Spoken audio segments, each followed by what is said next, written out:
show Bergdahl to U.S. forces in Afghanistan. The Taliban released the 17-minute propaganda video. It shows Bergdahl looking healthy after spending 5 years in captivity. Taliban fighters were holding a white flag as they approached the Black Hawk chopper. U.S. forces patted down Bergdahl to make sure he wasn't armed or wearing a suicide vest. The fighters were heard shouting to the Americans, "Don't come back to Afghanistan. Next time, you won't make it out alive." Soldiers who served with Bergdahl say he ended up with the Taliban after he deserted his post. One says they were told not to tell the truth about his disappearance. We had all known that it was that he had deserted his post, and there was never anything about him getting captured or a POW until a little while later, whenever it came down from the chain of command that we needed to keep quiet about it, not say anything. We're going with the narrative that he was captured. Wow. So they basically told you not to, not to tell the truth. Yes, sir. At least 6 soldiers may have died while searching for Bergdahl. Here are 2 of their mothers reacting to the trade with 5 Gitmo detainees.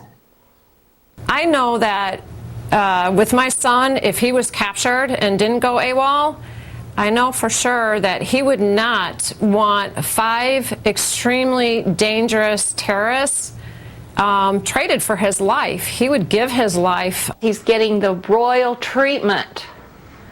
And our kids came home, the ones of us who lost our son, they came home in the baggage part of an airplane and were rolled out in a box. Joining us now from Washington is a journalist who's been following this story very closely, Fox News contributor Steve Hayes, a senior writer with the Weekly Standard. Steve, there were some developments today. We actually heard something that the Taliban may have said about Bergdahl when he first went into their hands. You want to give us an update? Yeah, there's been some pretty interesting developments. We've heard from Bergdahl's platoon mates, including his platoon leader, that when he left, when he walked off the outpost, he was searching for the Taliban. They heard that in radio communications shortly after he left. And what we had today was a Washington Post article that confirmed with Afghan villagers that when Bergdahl left, he was in fact looking for Taliban strongholds. The villagers told the Washington Post that this struck them as very odd, but you can see why some of Bergdahl's platoon mates thought that he might not just be a deserter, but was potentially a defector or a wannabe collaborator, and it made them very nervous. You could see why they had those concerns. One of the things you've done, Steve, is talk to the platoon mates. Can you tell us how unusual it is for those other soldiers to be told not to speak about something, or is that a standard practice that the military uses when we have somebody go missing? Well, I think if they're told not to say anything, that's one thing. I mean, I think it would be expected that they don't want to be giving up any information about the soldier who's missing, about his potential whereabouts, about their efforts to rescue him. That's all, it seems to me, sort of perfunctory. The real question, though, is that they were given non-disclosure agreements. And why were they given non-disclosure agreements? Who ordered them to sign those non-disclosure agreements, if that's in fact what happened? And then the clip that you just played from earlier from Fox and Friends with Josh Fuller saying, in effect, not only were they told not to talk about what they had seen or not to talk about their own conclusions about Bergdahl having walked off the outpost, but to actually say that he was, in fact, a POW who'd been captured, which is, being instructed, in effect, to lie.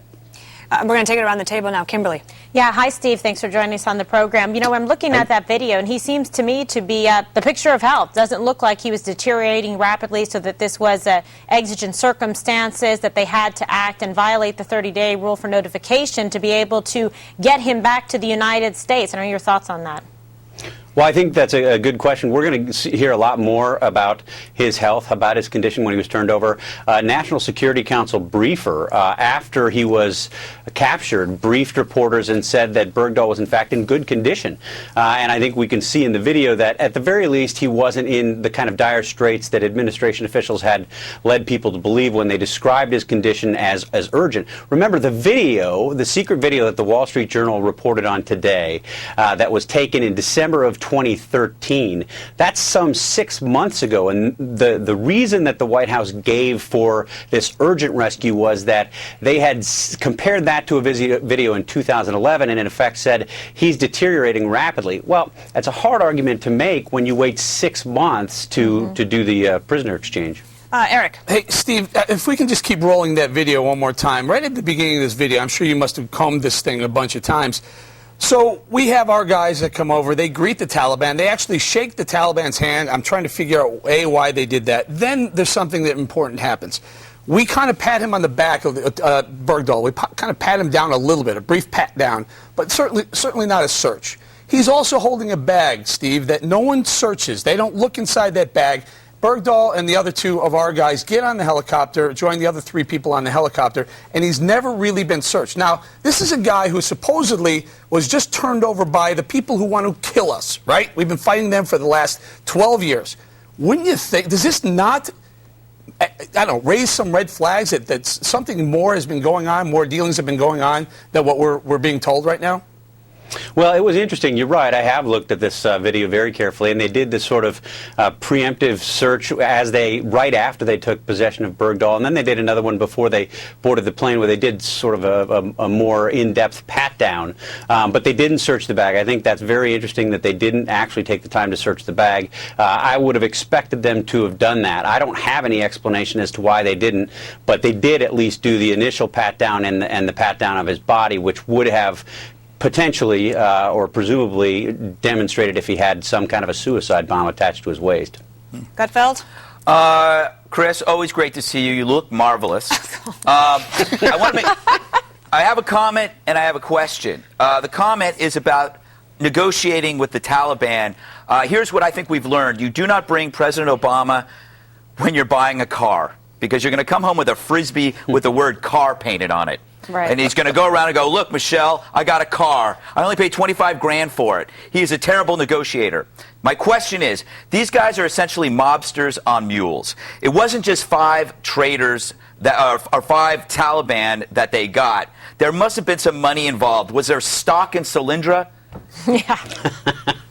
I don't know about stock in Solyndra, but it's very clear that the Taliban in this exchange got what it wanted. I mean, remember, I think it goes beyond just these 5 senior Taliban commanders who I have been told were some of the worst at Guantanamo, the people that we wanted to keep in Guantanamo as long as there were any Americans on the ground in Afghanistan. But remember, we've also seen basically a strategic pause, we've been calling it, in combat operations, counterterrorism operations in Afghanistan and Pakistan. There hasn't been a drone strike in Pakistan since December 25th, and counterterrorism operations have wound down considerably across the border in Afghanistan. Was that a confidence-building measure? You've seen from the administration, including in the president's speech just last week, where he announced that we were going down to the zero option after 2016. You've seen the administration, in effect, meet several of the goals, several of the demands that the Taliban had when these negotiations first started in November 2010.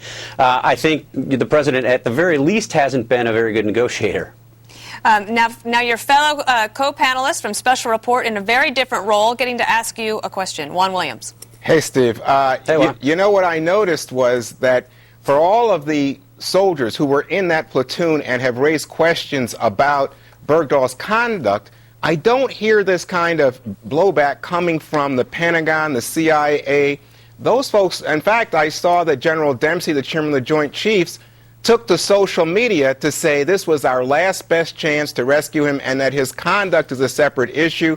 Then you had the Washington Post report saying this question about whether or not soldiers were injured or died trying to rescue Bergdahl is murky at best. Mm-hmm. So what are you hearing from Pentagon, CIA, high-level sources who might have a different view than the soldiers who are on the ground?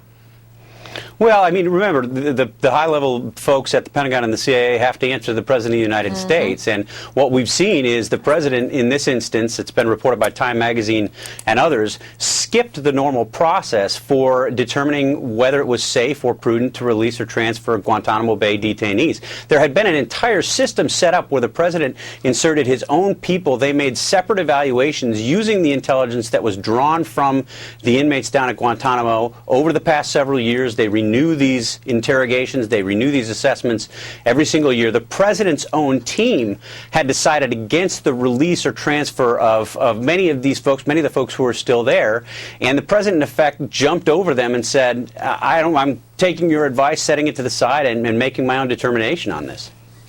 Steve, I have a question. So we know that in the past several years, including as early as last year, the intel community and the Pentagon said that they were not comfortable with these 5 terrorists being released. The White House then is reporting to say that they went through the proper process and that everybody was on board at the end. Do we know what changed, or if there was an assurance from Qatar that we now believe? Like, is there a moment, or was it basically like in Time magazine, where you have a administration official on background saying it was time to tell the military to suck it up and salute? That's their quote, not mine. Yeah, I mean, we've certainly had some attempts by administration officials to sort of backfill, to explain why they felt the need to do this, and a lot of that goes back to the original question, which was Sergeant Bergdahl's health. Was he, in fact, in such poor health, really on the verge of potentially not making it out of Afghanistan if the United States didn't intervene, and didn't intervene right away? And you've heard from Director of National Intelligence James Clapper and others that that was the thing that was the real tipping point, along with these supposed security assurances that we had gotten from the government in Qatar. Now, the problem with those, I mean, there are a couple problems with them. One, we've seen that basically those assurances have already been violated, and you have these folks traveling freely throughout the country and, in effect, free after 1 year to go back to Afghanistan and re-engage in hostilities. But they can do a lot of work on behalf of jihad, the sort of broader jihad, from Qatar if they don't have any restrictions on them, and it appears that they don't. Eric? Steve, okay, so 1 week ago, Susan Rice did an interview where she said we're regarding Obama's legacy. This is before the Bergdahl stuff broke. Regarding Obama's legacy, we're looking to put points on the board, and I'm using her term, okay? This Bergdahl stuff breaks Saturday night into Sunday, and on Sunday, Susan Rice says to CNN the reason why they took Bergdahl when they did, because there was acute urgency about his health. That afternoon, or that same morning, sometime midday or so, she tells ABC that Bergdahl was in good condition, good health condition. The same day, she says acute urgency and good health. Are we going to hold this administration to these? I mean, she is blatantly lying. Either he was in good health and they didn't need to do it, or he was in acute urgency and he needed to be taken down. Yeah, I think that's exactly why we are going to see a ton of scrutiny placed on the claims that the administration made about the need for the urgency. You've had contradictions all over the place, not just with Susan Rice, but as I mentioned, on the day of the extraction, a couple hours after Sergeant Bergdahl was lifted off the ground in that chopper, you had administration officials telling reporters that he was in good condition. Well, that contradicts what Susan Rice said the next day. It contradicts what the administration has been saying ever since. It contradicts what they told Congress as an excuse for not giving them this 30-day notification. It contradicts this huge front-page story on the Wall Street Journal today in which administration officials made it sound like Sergeant Bergdahl was not going to survive if we didn't do this and do it right now. But again, another important detail in that is that the video that they used to make that determination was filmed in December, so some 6 months ago, and they are just now saying, in effect, we had to go in today. It's unclear if they had an update, if they had new information or new video. We certainly haven't been told that they had that. Yeah, and that's what I was just thinking, that maybe the Taliban gave them some sort of indication that they needed to make that deal now, and maybe they lied to us and we fell for it. But I guess we can all be glad that he's home. Greg? Yeah, comment, then question. Okay. I believe the poor health angle was played to stress urgency to cover up the politics of this whole thing. This was done in order to help with an election.